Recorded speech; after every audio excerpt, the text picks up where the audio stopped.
The ruler of a town called Aurea assembles his warriors to kill a mythical serpent that has been going after the town. Hundreds of years after the fact, in an alternate town, Elodie, the little girl of a ruler, is giving warmth and food to individuals in their unforgiving and cold town.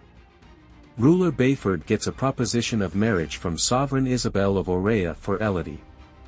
While she's reluctant, her dad demands that the coalition will help their kin, thus she concurs. Upon their appearance, their family is dazzled by the magnificence of the castle.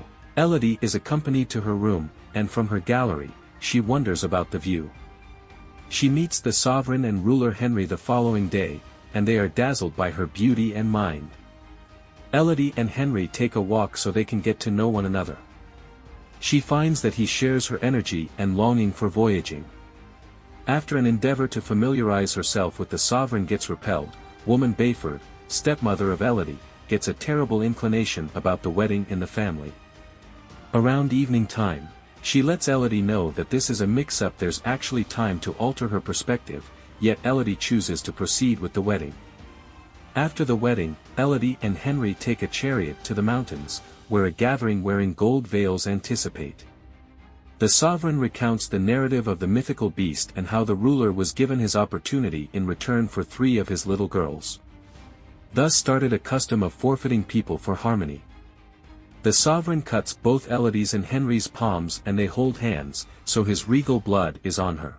Henry then conveys Elodie and tosses her into the gap under the extension. Elodie shouts out for help, arousing the winged serpent, who pursues her into a cavern and inhales fire into the cavern, consuming Elodie's legs simultaneously. The mythical serpent appears to partake in the pursuit and passes on her to keep an eye on her injuries. In the wake of tumbling down a passage, Elodie finds a piece of the cavern shrouded in gleam worms. She gathers them on her sleeve to use as a wellspring of light.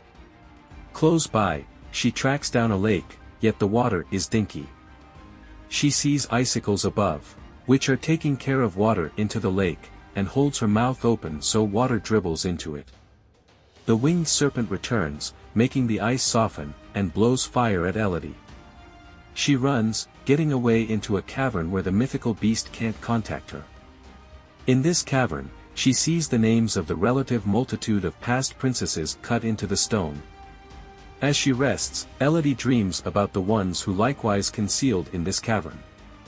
One of them draws a guide of the labyrinth on the wall, while another, Victoria, tells her, "It is each of thee a falsehood." Elodie stirs and finds the slugs have restored her consume wound. Elodie follows the guide, expecting to get out. She arrives at an above burrow shrouded in sharp precious stones, where she tracks down Victoria's crown. Involving the gems as edges, she moves up the passage to an arrival where there is an opening, uncovering that she is on the mountain and can't escape from that point. The winged serpent gets up to speed to her and says, 3 taken, 3 should be given. Elodie tracks down the remaining parts of 3 dead youthful winged serpents. It is uncovered that the sovereign misled her. The ruler had come into the mythical beast's refuge unwarranted and murdered her girls, and to that end she requested 3 of his little girls. In the interim, Elodie's dad recruited local people to direct him to her so she can be protected. He shouts to her, and she contacts him simultaneously as the mythical beast.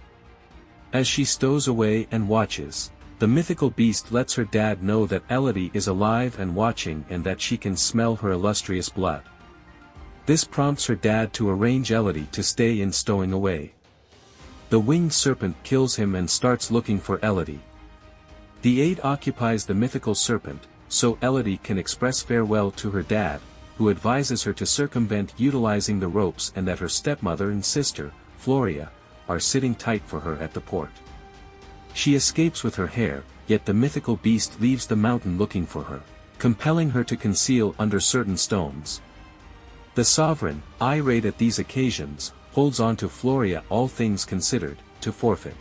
Toward the beginning of the day, when Elodie contacts her stepmother, woman Bayford tells her that they took Floria.